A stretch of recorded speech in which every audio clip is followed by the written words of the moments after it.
Students, our next topic of the chapter is Faraday's first law of electrolysis. We will discuss today quantitative aspects of electrolysis. In previous video, we have discussed products of electrolysis. Now we will discuss quantitative aspect. यानी products deposit हुए तो किस quantity में deposit हुए, है ना? In previous video, we have discussed nature of product. Now amount of product ये discuss करेंगे. तो first, what is Faraday first law? So you will write the statement, then we will discuss it. According to Faraday's first law, the amount of chemical reaction which occurs at any electrode during electrolysis by a current is proportional to the quantity of electricity passed through the electrolytic solution. क्या कहता है ये बच्चों, ये law कि जब हम electrolysis करते हैं तो particular amount of electricity pass कर रहे हैं. Suppose Q coulomb electricity pass कर रहे हैं तो उतना ही वेट डिपॉजिट होगा, यानी अमाउंट जो प्रोडक्ट का डिपॉजिट हुआ है वो डायरेक्टली प्रोपोर्शनल है क्यू के. जितना ज़्यादा हम क्यू पास करेंगे, जितना अमाउंट ऑफ इलेक्ट्रिसिटी पास करेंगे उतना ज़्यादा प्रोडक्ट डिपॉजिट होगा. सिंपली नाउ प्रोपोर्शनैलिटी साइन हटा के हम कांस्टेंट ला रहे हैं क्या, Z. Z is electrochemical equivalent. We will discuss it. First, Q, that is charge in coulomb. It is also written as I into T. Q is equal to IT. You have already studied it. I current in ampere and T time for second. Time in second. यानी अगर 2 ampere current 500 second के लिए पास की गई, so I 2 ampere 500 second, we can calculate Q. ठीक है. And W is the amount of product. कितना प्रोडक्ट का अमाउंट जो डिपॉजिट हुआ है पर्टिकुलर इलेक्ट्रोड पे, उसको W रिप्रेजेंट कर रहा है, उसके वेट को. अब Z की बात करते हैं. Z is E upon F, equivalent weight upon F. F is Faraday constant. Equivalent weight बच्चों atomic weight upon valency होता है. जो सबस्टेंस प्रोडक्ट पे डिपॉजिट हुआ है उसका एटॉमिक वेट और उसकी वैलेंसी. और F क्या है, फेराडे कांस्टेंट, जिसको अभी हम लोग डिस्कस कर लेंगे. फेराडे कांस्टेंट की वैल्यू 96500 कूलम्ब होती है. अब W एटॉमिक वेट, W क्या, वेट ऑफ प्रोडक्ट जो डिपॉजिट हुआ है. एटॉमिक वेट किसका, जो डिपॉजिट हुआ है एलिमेंट प्रोडक्ट किसी भी पर्टिकुलर इलेक्ट्रोड पर, उसी एलिमेंट की वैलेंसी. फेराडे कांस्टेंट 96500, I और T. इन सब में से क्वेश्चन में कोई भी एक चीज़ नहीं दी होगी और बाकी की वैल्यूज़ आपको पता होंगी and you have to calculate that. ठीक है. So first we will do such type of numerical. ऐसे न्यूमेरिकल्स आते भी हैं बच्चों. क्वेश्चन एक्सरसाइज में 3.15 एक्सरसाइज का 3.15 वी हैव डिस्कस. क्वेश्चन सुन लीजिए. अ सॉल्यूशन ऑफ निकल nitrate is electrolysed between platinum electrode. निकल नाइट्रेट सॉल्यूशन को इलेक्ट्रोलिसिस की गई है using a current of 5 ampere for 20 minutes. What mass of nickel is deposited at cathode? ठीक है बच्चों. तो कितनी करंट, 5 एम्पियर की करंट दी हुई है और टाइम दिया हुआ है 20 मिनट, जिसको हम सेकेंड में चेंज करके रखेंगे. ठीक है. और क्या पूछा है, व्हाट अमाउंट ऑफ निकल इज डिपॉजिट. अब देखिए निकल एंड नाइट्रेट 2 आयंस में डिसोशिएट हुआ है. ये निकल कैथोड पर डिपॉजिट हो रहा है, तो कितना निकल डिपॉजिट होगा, हाउ मच अमाउंट ऑफ निकल इज डिपॉजिटेड, यानी हमें क्या निकालना है, W. ठीक है. तो हमारा क्वेश्चन कह रहा है डब्ल्यू निकालना है। अब आप देखिए क्या नहीं पता है, निकिल की वैलेंसी कितनी है निकिल आयन की, +2। ठीक है, एटॉमिक वेट निकिल का, किसका एटॉमिक वेट रखेंगे, जो डिपॉजिट हो रहा है ना। तो एटॉमिक वेट निकिल का होता है 58.7 और इसकी वैलेंसी कितनी है, 2 है। तो अब हमें इस क्वेश्चन में सब मिल गया है, डब्ल्यू कैलकुलेट करना है। देखिए एटॉमिक वेट भी पता है ना, और वैलेंसी 2 हो गई है, वैलेंसी 2 हो गई है। आई एंड टी भी मालूम है, फैराडे कितना होता है 96500। तो all these values we know, so we can calculate W. ठीक है बच्चों, ग्राम में हम डब्ल्यू कैलकुलेट कर सकते हैं। इफ़ आई इंटू टी, अगर इस फॉर्मूले को हम ऐसे भी लिख सकते हैं, डायरेक्ट क्यू भी दिया हो सकता है क्वेश्चन में इन कूलाम। क्यू किस में होगा, किस यूनिट में, कूलाम में। तो क्यू अगर दिया हो तो हम उसकी हेल्प से भी कर सकते हैं। यानी अगर हम यहाँ पर इस फॉर्मूले को अप्लाई करें तो हमारा डब्ल्यू आ जाएगा, एटॉमिक वेट कितना है 58.7, वैलेंसी है 2 इंटू आई 5 एम्पियर करेंट और 1200 सेकेंड टाइम और फैराडे कांस्टेंट 96500। इसको हम कैलकुलेट कर लेंगे और हमारा आंसर ग्राम में आ जाएगा। नाउ तो you have to learn this formula. Okay, now Faraday first law का एक और बहुत इम्पॉर्टेंट कंसेप्चुअल वे में इसको हम फिर से पढ़ेंगे एक और तरीके से। ये तो मैंने डायरेक्ट फॉर्मूले से आपको बताया। अब देखिए, for example this is a reaction, एक इलेक्ट्रोड पर ये रिएक्शन हो रही है ड्यूरिंग इलेक्ट्रोलिसिस, है ना। तो during in this reaction we know that this species, जहाँ पे ये 1 लिखा होता है, ये क्या है 1 मोल है ना, सिल्वर आयंस। इलेक्ट्रॉन भी क्या है 1 मोल ऑफ इलेक्ट्रॉन है, 1 mole of silver atoms deposit हुए, है ना। We can study this reaction like this. Equation में ये मोल्स होते हैं ना, तो 1 मोल सिल्वर आयंस के लिए उसको डिपॉजिट करने के लिए हमें कितनी इलेक्ट्रिसिटी चाहिए, 1 मोल ऑफ इलेक्ट्रॉन्स चाहिए। अब अगर इसमें अमाउंट ऑफ इलेक्ट्रिसिटी पूछा जाए, यानी कितना चार्ज है ना, कितना अमाउंट ऑफ इलेक्ट्रिसिटी इसमें लग रही है, इलेक्ट्रिसिटी को हम अमाउंट ऑफ इलेक्ट्रिसिटी को इसमें किसके थ्रू रिप्रेजेंट कर रहे हैं, क्यू से, है ना। तो अगर कितना चार्ज या कितना अमाउंट ऑफ इलेक्ट्रिसिटी इस काम में लग रही है, हमें ये निकालना हो।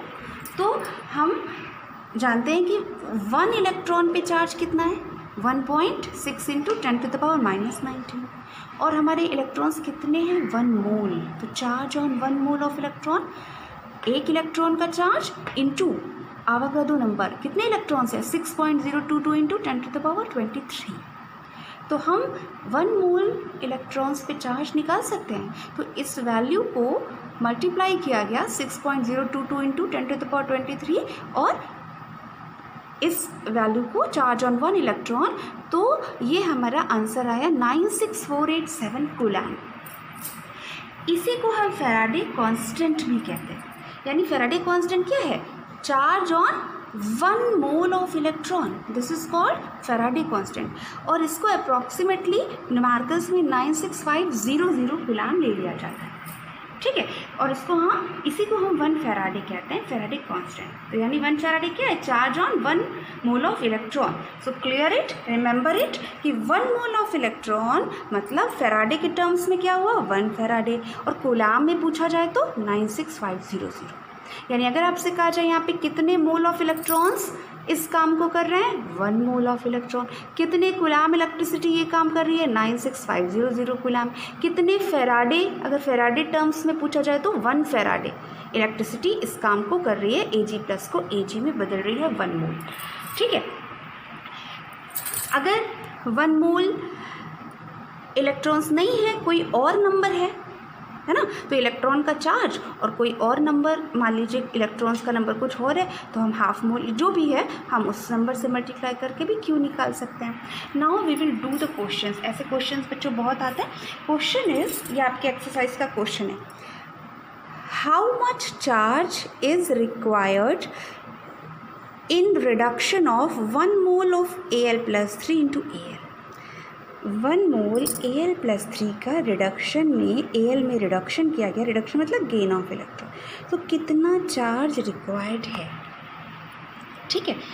तो हम इक्वेशन लिख लेंगे पहले, तो हम इस इक्वेशन को बैलेंस करेंगे चार्ज, तो रिडक्शन हो रहा है, गेन ऑफ इलेक्ट्रॉन, तो कितने इलेक्ट्रॉन आएंगे 3, तो कितने चार्ज क्या आएगा इन terms of electrons 3 mole of electron, और ये कितना है, ये है 1 मोल, डिपॉजिट क्या हुआ 1 मोल एयर, ठीक है।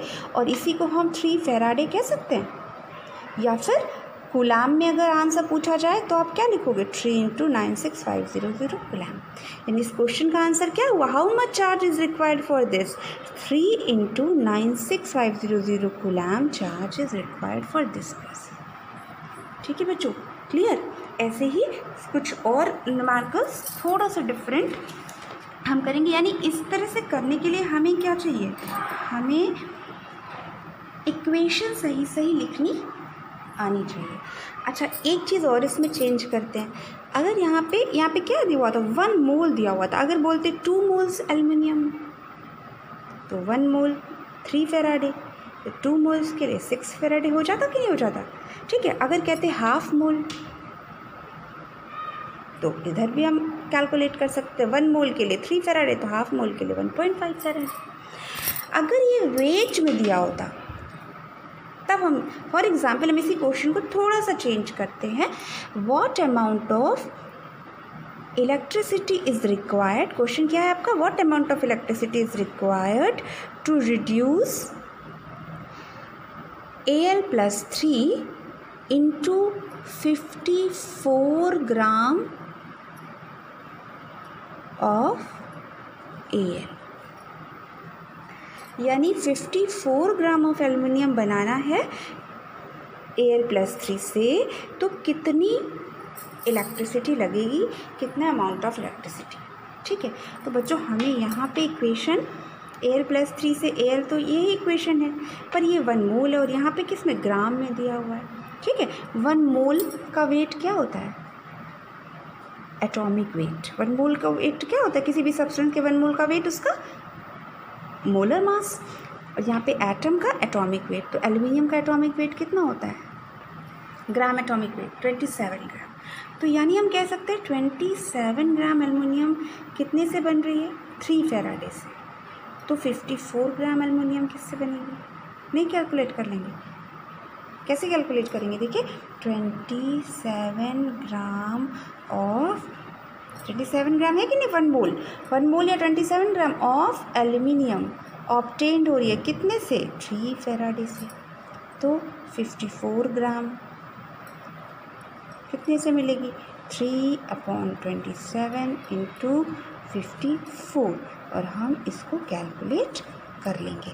अगर क्वेश्चन फैराडे में पूछा जाए तो आप 6 फैराडे लिखोगे, अगर कूलाम में तो 6 × 96500 कूलाम, ठीक है, क्लियर। तो ऐसे कुछ क्वेश्चंस मैं आपको बोल रही हूँ, एक्सरसाइज में दिए हुए क्वेश्चन नंबर 3.13, 3.12, 3.14, तो इन क्वेश्चंस को आप ज़रूर देखेंगे, ठीक है। 1 मोर क्वेश्चन, एक थोड़ा सा डिफरेंट क्वेश्चन, वो मैं आपको वो भी बता देती हूँ।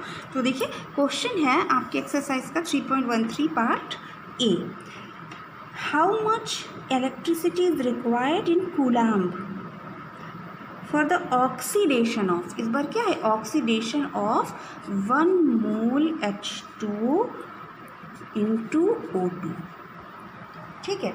How much electricity is required in coulomb, कितना कूलाम इलेक्ट्रिसिटी रिक्वायर्ड होगी इसके ऑक्सीडेशन में, तो आपको पता है हमें इसके लिए इक्वेशन लिखनी होगी, है ना, और ये H2 कितना ऐसे बैलेंस करिए कि ये 1 मोल रहे, तो ऑक्सीडेशन करेगा यानी लॉस ऑफ इलेक्ट्रॉन, है ना, इलेक्ट्रॉन क्या करेगा, लूज करेगा, क्या बनेगा आप सोच लीजिए ज़रा सा, H की वैलेंसी क्या है +1, O की क्या है -2, कौन सी स्पीशीज़ ऑक्सीडेशन करेगी, प्रीवियस उसमें प्रोडक्ट ऑफ इलेक्ट्रोलिसिस में हम लोगों ने डिस्कस किया था, ऑक्सीडेशन में क्या होता है, ऑक्सीडेशन नंबर बढ़ जाती है, H की बढ़ सकती है, +1 है, इंक्रीज़ हो सकती है, नहीं, H की या तो +1 होती है और 0 होती है ना, कभी कभी -1, तो इसकी इंक्रीज़ नहीं हो सकती, यानी ये तो ऑक्सीडेशन कर नहीं सकता। अब ऑक्सीडेशन कहा गया है तो किसका होगा, इसका, तो ऑक्सीडेशन किस में हो रहा है, O2 में, यानी -2 से किस में चेंज हो गया, ऑक्सीडेशन नंबर 0 में, है ना। ये चीज़ें थोड़ा सा 11th में हम लोगों ने डिस्कस की थी, तो ये जानेंगे O2। अब इसको और H+ क्या है, H+ ऐसे ही अलग हो जाएगा, कोई चेंज नहीं हुआ H+ में, हमें तो इनसे मतलब है, ठीक है। अब इसे ऐसे बैलेंस करना बहुत ज़रूरी है इक्वेशन को, नहीं तो हमारा आंसर गलत आ जाएगा। ऐसे बैलेंस करिए कि बैलेंस भी हो जाए, और हमें चूँकि ये 1 मोल रखने हैं तो हम 1 मोल कोशिश करें कि बैलेंस कर लें ना। तो यहाँ पे अगर हम हाफ O2 कर दें, H कितने हैं 2, है ना, और ऑक्सीजन 1 है तो हाफ O2 कर दिया। अब देखिए इलेक्ट्रॉन्स कितने होंगे, इलेक्ट्रॉन्स बहुत ज़रूरी है बैलेंस करना। O पे कितना चार्ज है, -2, है ना, एक ऑक्सीजन एटम है तो कितने लूज़ करेगा, 2 ना, तो एक ऑक्सीजन एटम कितने लूज़ कर रहा है, 2, तभी तो 0 होगा, -2 से 0 कैसे होगा, 2 इलेक्ट्रॉन लूज़ कर रहा है। क्लियर, ये इक्वेशन बहुत अच्छे से समझ लें। अब आप आंसर दे सकते हो, how much electricity is required in terms of, किसने पूछा गया था, कूलाम या नहीं, कूलाम, है ना।